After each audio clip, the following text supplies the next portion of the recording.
Hola, yo soy Diego Mares. Hoy es 13 de julio del 2021 y vamos a hablar sobre el principio del placer de José Emilio Pacheco. José Emilio Pacheco fue un escritor y poeta mexicano que escribió bastantes obras notables, en especial de poesía, pero también de literatura. Entonces voy a empezar por compartirles el mapa.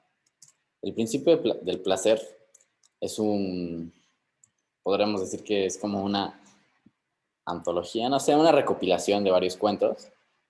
Cuentos, novelas, no sé cómo clasificarlos, la verdad, pero el primero es El principio del placer. La mayoría son cuentos muy cortos. El principio del placer creo que tiene como 70 páginas, algo así, es el más largo, es como el principal, y así se llama el libro, o sea, de todos los cuentos. Entonces, está el principio del placer, luego la fiesta brava, bueno, en orden sigue la zarpa, después la fiesta brava, Langerhaus, tenga para que se entretenga, y cuando salí de la Habana. Entonces, en total son 6 cuentos, historias, no sé, como se quieran denominar, que van a estar, eh, van a tener como cada uno su tema, que van a compartir un tema conjunto. Entonces, primero me gustaría como recalcar que todos van a como hablar del pasado, entonces todos se van a centrar en el pasado y todos van a tener esta influencia del realismo mágico. Ya vamos a ver cómo. En especial ya los últimos cuentos, aunque en realidad todos. El que menos tiene el realismo mágico es el principio del placer, o al menos en mi parecer. Entonces, los temas principales del principio del placer son el inicio de la sexualidad, que básicamente yo creo que es aquí de donde viene el nombre, porque en realidad no va a hablar así de cosas sexuales ni nada, sino el inicio de la adolescencia, porque el principio del placer es básicamente un, un diario de un niño, creo que de 12 años o algo así, que va a relatar 12 o 13, no me acuerdo, por ahí.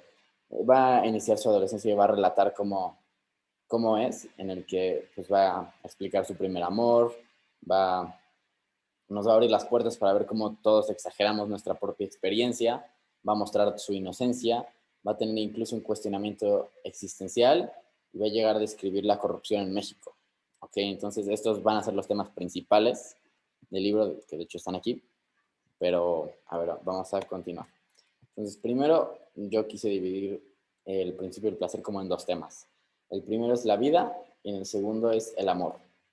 Y vamos a ver por qué es el amor romántico, pero primero la vida. Entonces, primero me gustaría empezar con una frase que dice, no entiendo por qué la vida es como es. Tampoco alcanzo a imaginar cómo podría ser de otra manera. Ok, entonces aquí está, o sea, él lo escribe el mismo niño en su diario, supuestamente. Aquí está como, yo lo estoy tomando, como que está describiendo lo absurdo de la vida, o sea, como, no entiendo nada, o sea, como que la vida no tiene tanto sentido. Estos son los cuestionamientos existenciales, ¿no? Luego va a describir los cambios, tanto como en su forma de actuar, como en su forma de pensar, que pues va llevando o sea, que conforme va juntando experiencia, va cambiando su forma de ser.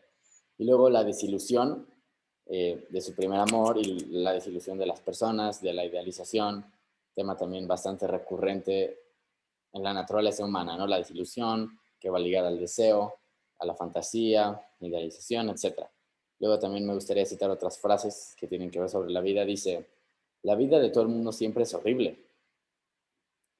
Y luego dice, tengo deseos de mandarlo todo a la chingada.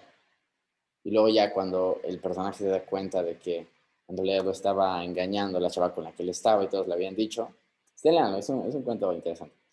Dice, nadie tiene la culpa de que yo ignorara de que todo es una farsa y un teatrito. Es como que aquí ya es la desilusión de darse cuenta de que, pues de que, qué pedo, ¿no? Y luego ya creo que por ahí de en medio, cuando se sigue cuestionando las cosas, dice, a ver si un día me llega a parecer cómico lo que ahora veo tan trágico. Entonces, obviamente, como que hay una cierta conciencia de la exageración de la propia experiencia y que esto es común en todos los seres humanos, no siempre exageramos lo que nos pasó y que fue lo más cabrón, etc. Entonces, estos son como los temas principales. Está muy resumido, la verdad. Sí, léanlo. Ahorita yo les voy a contar más sobre los otros cuentos, pero es bastante resumido. Luego, el amor. El amor va a ser sobre el amor romántico y se va a describir como el sentimiento de la obsesión, la ofuscación hacia una persona, la importancia excesiva que se le da a alguien cuando se enamora de esta forma, cuando se tiene idealizada a la persona, como que no puedes ver nada más, la realidad es como distinta cuando estás con esta persona, ya no quieres nada más que estar junto con esta persona, no te puedes concentrar. Y aquí hay una frase que dice, amo a Ana Luisa, que es la chava que le gustaba, y lo demás no me importa, que en realidad Ana Luisa le ponía el cuerno y se iba con otros, y todos los del pueblo de Veracruz le decían, pero él no lo veía porque estaba ofuscado completamente en la idealización de esta chica. Este es un tema recurrente y se ve claramente la influencia del amor romántico, y con frases como, por ejemplo, te necesito, te adoro, no puedo concentrarme, estoy pensando todo el tiempo en ti, porque obviamente el personaje le va a enviar cartas, porque me parece que está situado en los años 50, 60, por ahí, 50, 60. Pues, obviamente las cartas, etcétera. Y luego dice, cuando ya deja de estar sin Ana Luisa y se da cuenta de que, no, todavía no se ha dado cuenta de que le ponía el cuerno, dice, pero no me importaría que todo fuera como antes, o sea, cuando no se podía concentrar, tenía malas calificaciones, lo regañaban, todos lo odiaban. Decía, o aún peor, con tal de volver a estar cerca de Ana Luisa. Entonces aquí tenemos otra vez como que el único deseo es esta obsesión, ¿no? Que sí es realmente una obsesión. Y esto es sobre el cuento del principio del placer, el cuento, la historia, como quieran llamarlo. Luego seguimos con, antes de continuar, se me había olvidado algo que no está en el mapa, pero que es importante. También en el principio del placer, como que podemos llegar a ver la cultura mexicana. Entonces está el típico mexicano chismoso, criticón, que todo quiere saber, morboso, por aquí, por acá, haciendo quedar mal a los demás, humillándolo, haciéndole violencia física y psicológica. Están los típicos estereotipos de ciertas personas de mexicanos. Se puede también ver los rasgos de la personalidad de mexicanos intolerables, de cómo si es algo ajeno a lo que nosotros conocemos decimos que son estupideces o que son, por ejemplo, mariconadas, etcétera. Podemos ver también cierto aspecto de la moral colectiva del mexicano, o al menos eso es como lo que yo identifiqué. Eh, y también la influencia de la religión, ¿no? En un punto se dice que hay el director de la escuela es un hipócrita porque dice que la sexualidad es una maldición de Dios, pero el personaje dice, ya me imagino cómo se va a acostar con su esposa, ¿no? Entonces, esta hipocresía, esta doble cara también, podríamos decir, clásica del mexicano, ¿no? Y ya, eso es todo por el principio del placer. Continuamos a la fiesta brava. En el orden cronológico sigue la zarpa, pero voy a explicar la fiesta brava. La fiesta brava fue mi cuento favorito. Este sí es es el segundo más largo, pero es ya mucho más corto. Creo que tiene, no sé, unas 20 páginas tal vez. Un poquito menos o un poquito más, por ahí. Es mi historia favorita, porque aparte no solo una historia, o sea, sí es una historia, pero son varias historias en la misma historia. Entonces esto es interesante, ver cómo que se van contando varias cosas cuando supuestamente solo está sucediendo una. Entonces, no les voy a spoilear nada de este cuento, quiero que si lo lean. Si no lo quieren leer, pues ni hablar, pero solo voy a explicar como aspectos principales, ¿no? Se centra principalmente en México. Se va a centrar en su cultura, en el lugar, porque José Emilio Pacheco tiene como esta magia con el lápiz, con la pluma, la máquina de escribir, lo que quieras, de transportarte. Básicamente yo obviamente nunca conocí el México de 1960, 1950, 70, lo que sea, y no conozco en realidad muy bien el centro, pero sí te llega a transportar, como que con todas las descripciones, es preciso, como que sí te lleva. Entonces, aparte de la cultura, te lleva al lugar. Y luego también se va a hablar de la literatura mexicana, Carlos Fuentes, etcétera. Luego de la sociedad. Y se van a como ir sacando temas de identidad cultural de los indígenas, porque se va a hablar también de los prehispánicos y de sacrificios humanos. Eso ya, si lo leen se darán cuenta por qué digo esto. Luego también en el ambiente social va a estar, creo que era en el 1969 este cuento, o por ahí, porque describe que lo de Tlatelolco fue muy reciente. Incluso hace una crítica. Sí, Tlatelolco está presente o sea, se menciona en varios cuentos, porque casi todos están situados por ahí. Creo que el de Tenga para que se entretenga es el que está centrado mucho antes, creo que es en los 40, algo así. Pero se menciona la tensión, como la inconformidad social con lo de Tlatelolco, la crítica al presidente, a la política, etcétera. Esto es sobre la fiesta brava y vamos a seguir con La Zarpa. La Zarpa es un cuento bastante corto, creo que es como de unas 10, 13 páginas, en el que básicamente lo que yo interpreté es una señora confesándose, en el que está confesándose con un padre católico yo creo, en el que está relatando la historia de su vida y de cómo una de sus amigas, creo que sus amigas era, no me acuerdo, pero vamos a ponerle Paola, no es Paola, pero vamos a ponerle así.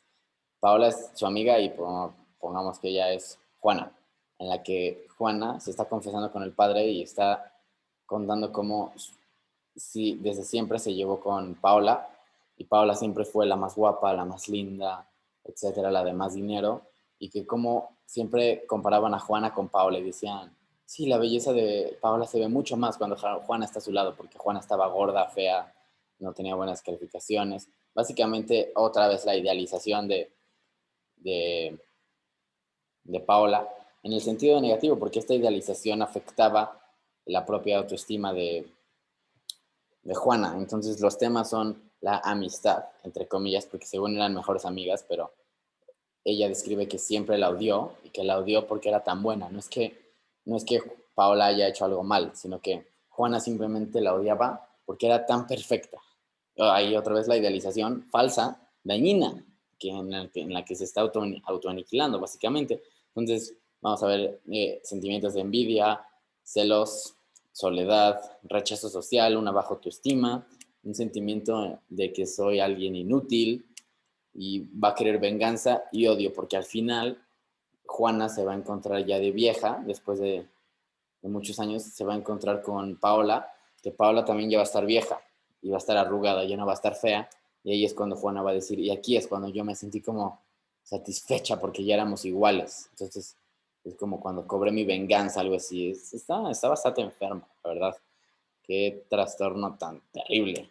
Pero bueno, eso es sobre la zarpa. Luego vamos al cuento de Langerhaus. El cuento de Langerhaus es también bastante corto, por ahí 10, 15 páginas, en el que el personaje principal, o sea, todos los cuentos son como separados, tal vez se podría dibujar ahí como un hilo, pero los personajes son distintos.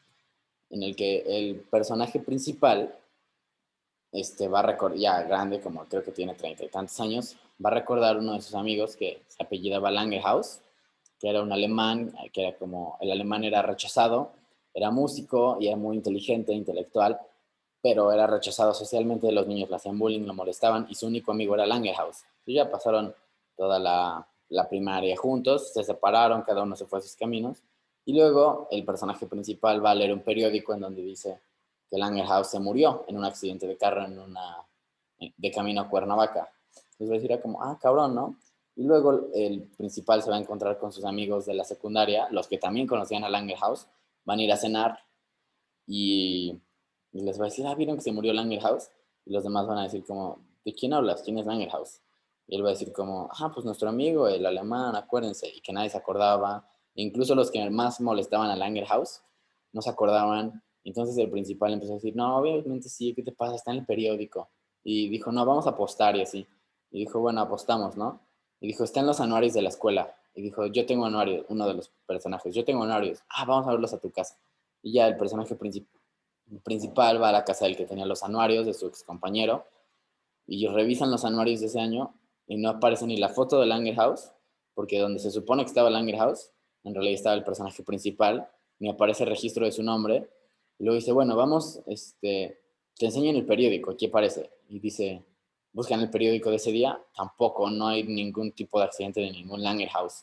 Luego dice, bueno, vamos a Galloso, que es donde, porque unos días antes el principal había ido al funeral de Galloso y se había encontrado con los papás y todo. Y entonces van a Galloso, sobornan a ahí para que les deje ver la lista, buscan, nadie con Langerhaus enterrado. Entonces, y ya, aquí se termina. Aquí, este cuento lo que a mí me hizo sentir es como, te sientes que te estás volviendo loco, que tienes como que recuerdos falsos o que la realidad como que no cuadra con tu realidad, o sea, lo que en realidad es no cuadra con lo que tú pensabas, te sientes como un fantasma o sientes que los demás son unos fantasmas, te sientes loco, esta es una sensación, yo digo que es muy cabrona, nunca la he sentido como, en realidad la llegué a sentir un poco por el cuento, Entonces, esta es una emoción bastante fuerte y es como una mezcla de la realidad con la fantasía porque no sabes si en realidad se lo imaginó todo o si los demás están fingiendo. Entonces te deja así como que, qué pedo, ¿no? De que medio suspenso. Entonces, ese es mi segundo cuento favorito. Yo creo que ahorita les explico estos dos, pero el orden de mis cuentos son, de los que más me gustaron, son La Fiesta Brava, Langer House, mmm, yo diría que El Principio del Placer, Cuando salí de La Habana, Tenga para que se entretenga y La Zarpa. La Zarpa no me gustó, me hizo así sentir feo. Pero bueno, vamos a continuar. Ya casi terminamos. Tenga para que se entretenga. Lo voy a resumir muchísimo. Es un cuento donde básicamente desaparece. Creo que es Miguel, el niño chiquito, un niño de 6 años, y su madre van al parque Chapultepec y aparece un hombre, dice que si se puede llevar a Miguelito a enseñar algo, ahí un hoyo debajo de la tierra. La mamá dice sí, y el niño nunca regresa. Luego la madre llama a su esposo, que es un político o algo así, buscan por todo el lugar, no encuentran a Miguelito nunca, y se queda como un misterio porque nunca más lo vuelven a encontrar y no encuentran ni el agujero ni nada. Entonces está como que también misterioso, ¿no? Es inusual, pero a la vez mezcla la cotidianidad de lo que siempre pasa, pero y pone este elemento que nunca pasa, que es desaparece un niño y nadie nunca sabe qué pasó, ¿no? Entonces aquí también mezcla la realidad con la fantasía, porque la mamá se empieza también como que a sentir loca porque dice, aquí yo vi el pinche hoyo, ¿no? Y no está, y ya nadie lo encuentra, y, o sea, es un sentimiento similar, ¿sabes? Al de Langhouse. Y también un poco al de La Fiesta Brava, que también tiene mucho de realismo mágico.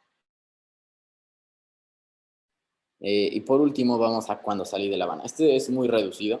El que más me expliqué fue en el de Langer House, pero los resúmenes son muy, muy reducidos. Les recomiendo que lo lean. Es bastante corto, también se lo pueden leer en 2, 3 horas. Entonces, sí, léanlo. Lo recomiendo. No es el mejor cuento, pero creo que es una buena, como, pues sí, te vas sumergiendo en la literatura mexicana con José Emilio Pacheco, está bien. También otro de sus libros, Batallas en el Desierto, está bueno. Si no lo quieren leer, escuchen la canción de Café Tacuba de las batallas.